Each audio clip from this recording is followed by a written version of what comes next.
کہ وہ بد زبان ناپاک لوگ اکثر تبرہ بن جاتے ہیں۔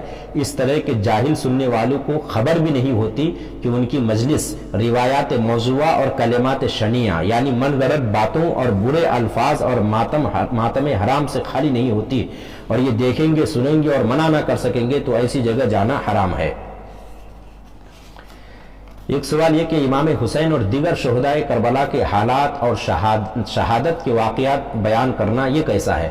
میرے امام فرماتے ہیں کہ ذکر شہادت شریف جب روایت موضوع یعنی من گھڑت روایات اور کلمات ممنوع اور نیت نامشروع یعنی غلط الفاظ اور ناجائز نیت سے خالی ہو، عین سعادت ہے۔ صالحین کے ذکر پر اللہ تعالیٰ کی رحمت نازل ہوتی ہے۔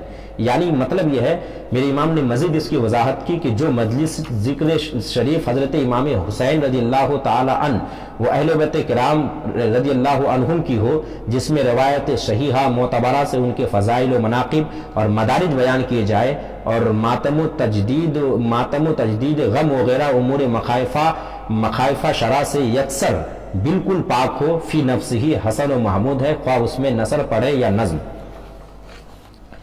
اس سے اگلا سوال کہ شہدائے کربلا کے ایصال ثواب کے لیے جو کھچڑا پکایا جاتا ہے، یہ پکانا کہاں سے ثابت ہے؟ کیا یہ پکانا ضروری ہے؟ میرے امام فرماتے ہیں کہ کھچڑا کہاں سے ثابت ہے؟ جہاں سے شادی کا پلاؤ، دعوت کا زردہ ثابت ہوا۔ یہ تخصیصات سے ورزیہ ہے نہ کہ شرعیہ۔ ہاں، جو اسے یعنی کھچڑا پکانے کو شرعاً ضروری جانے وہ باطل پر ہے۔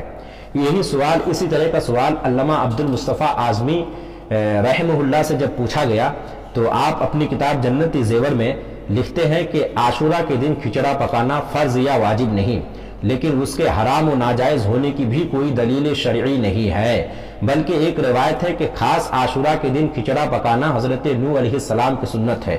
چنانچہ منقول ہے کہ جب طوفان نوح سے نجات پا کر حضرت نوح علیہ السلام کی کشتی جودی پہاڑ پر ٹھہری تو عاشورہ کا دن تھا۔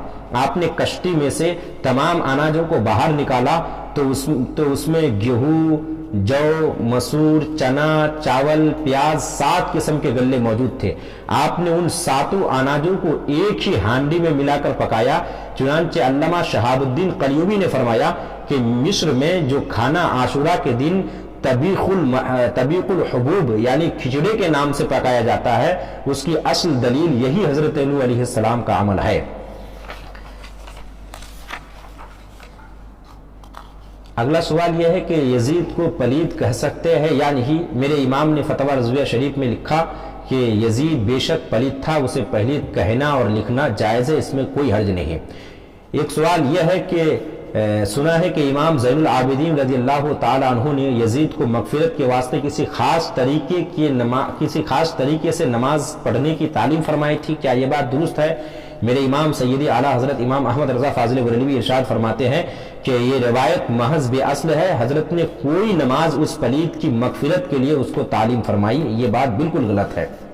کوئی ایسی تعلیم حضرت امام زین العابدین نے یزید پلید کو نہیں دی تھی۔ اس کے علاوہ 10ویں محرم کو کچھ امور یا سنیوں میں کچھ چیزیں رائج ہیں، اس تعلق سے علامہ عبد المصطفیٰ اعظمی رحمۃ اللہ علیہ سے سوال ہوا کہ ہم اس دن کیا کر سکتے کیا نہیں کر سکتے ہیں، خلاف شرع کاموں کی کچھ نشاندہی فرمائے تو آپ نے لکھا کہ ڈھول تاشا بجانا، تازیوں کو ماتم کرتے ہوئے گلی گلی پھرانا، سینے کو ہاتھوں یا زنجیروں یا چھڑیوں سے پیٹ پیٹ کر اور مار مار کر اچھلتے کودتے ہوئے ماتم کرنا، تازیوں کی تعظیم کے لیے تازیوں کے سامنے سجدہ کرنا، تازیوں کے نیچے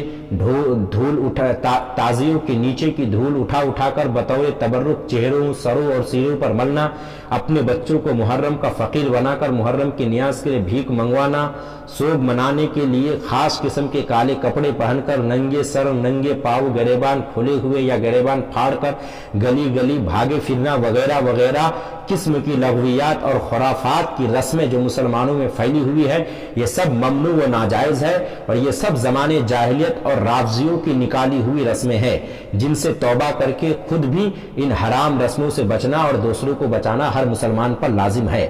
اسی طرح تعزیوں کا جلوس دیکھنے کے لیے عورتوں کا بے پردہ بغیر دوپٹہ کے گھروں سے نکلنا اور مردوں کے مجمع میں جانا اور تعزیوں کو جھک جھک کر سلام کرنا، یہ سب کام بھی شریعت میں منع اور گناہ ہے۔